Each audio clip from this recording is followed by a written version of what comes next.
Picture this.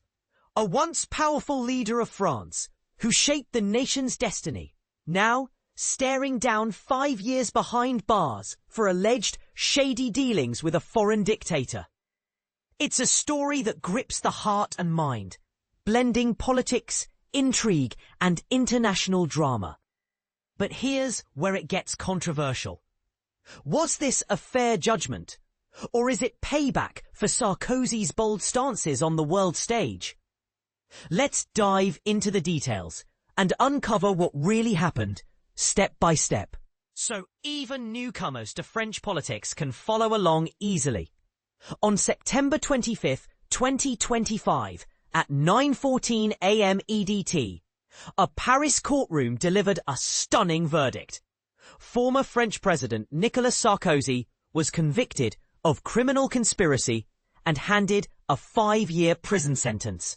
The charges stemmed from a scheme dating back to 2005 to 2007, where he supposedly orchestrated a plot to funnel money from Libya to bankroll his successful 2007 presidential campaign. In return, the court alleged Sarkozy offered diplomatic perks to Libya's regime. To clarify for those unfamiliar, criminal conspiracy here means teaming up with others to commit an illegal act, like secretly coordinating to break campaign finance laws. It's not about pulling the trigger yourself, but being part of the planning.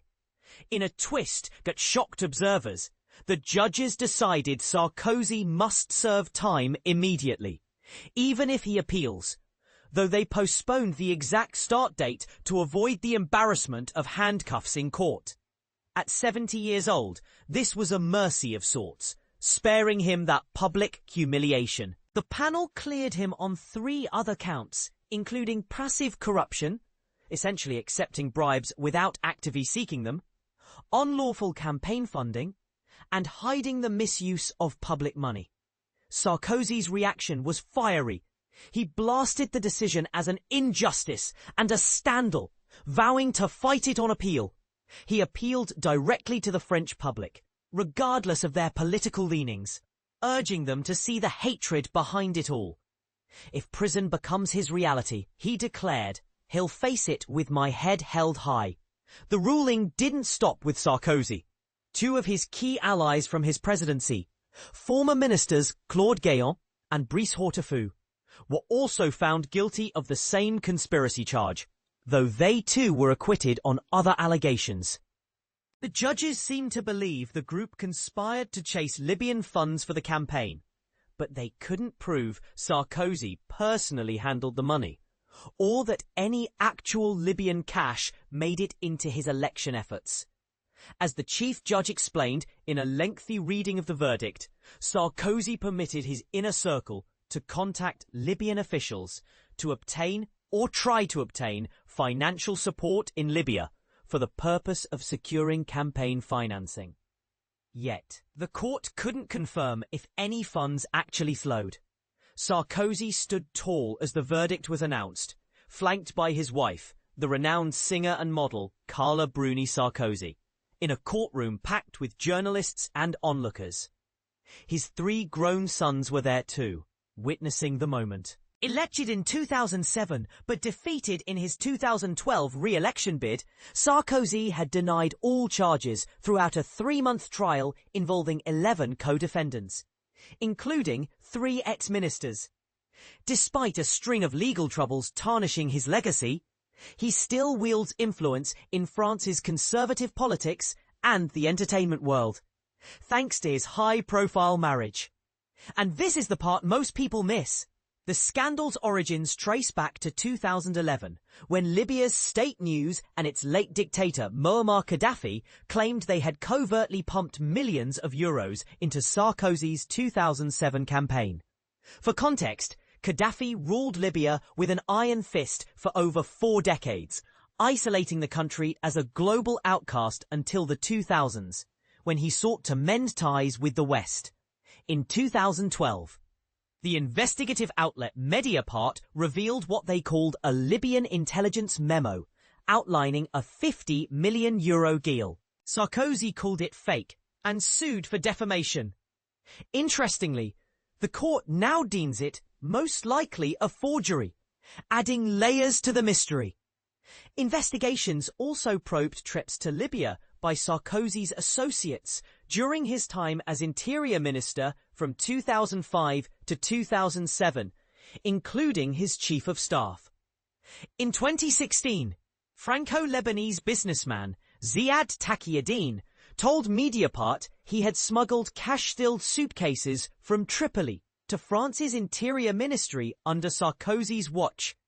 He later backpedaled, sparking a separate probe into possible witness intimidation. Both Sarkozy and his wife face preliminary charges for allegedly pressuring Taqiyuddin, a case still pending trial. Taqiyuddin, a co-defendant who died in Beirut on Tuesday at 75, had fled to Lebanon in 2020 and skipped the proceedings. Prosecutors painted Sarkozy as knowingly profiting from a corruption pact with Qaddafi's regime. Gaddafi was ousted and killed in 2011 during an Arab Spring uprising that swept the region. The trial illuminated France's secret negotiations with Libya back then, as Gaddafi aimed to normalize relations. Sarkozy has always dismissed the claims as politically driven, based on fabricated evidence. During the trial, he railed against a plot by liars and crooks, including the Gaddafi clan. He hinted the accusations were revenge for his role as one of the first Western leaders to advocate military action against Gaddafi in 2011, amid pro-democracy protests. What credibility can be given to such statements marked by the seal of vengeance? Sarkozy questioned in court. This raises a provocative point.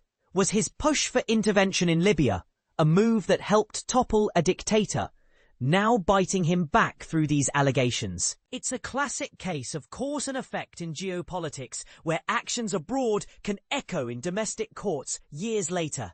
Sarkozy's troubles extend beyond this case. In June, he lost his Legion of Honor, France's top civilian honor, following a separate conviction. Earlier, he was found guilty of corruption and influence peddling for attempting to bribe a judge in 2014 for insider info on a case against him. He got a year of electronic monitoring, but due to his age, he served only a few months before conditional release. Last year, he was convicted of overspending in his 2012 re-election campaign, blowing past legal limits, and sentenced to a year in prison with half suspended. He's appealing that to France's highest court, the Court of Cassation, and it's still ongoing. So there you have it, a web of allegations, verdicts and denials that paint Sarkozy as a man entangled in the shadows of power. But is this the downfall of a visionary leader or a targeted takedown by political foes? Do you see this as accountability for real wrongs or an overreach of justice? Could Sarkozy's foreign policy decisions have inadvertently fueled these charges? Share your opinions in the comments. Do you side with the court? Or do you think there's more to the story? Let's discuss.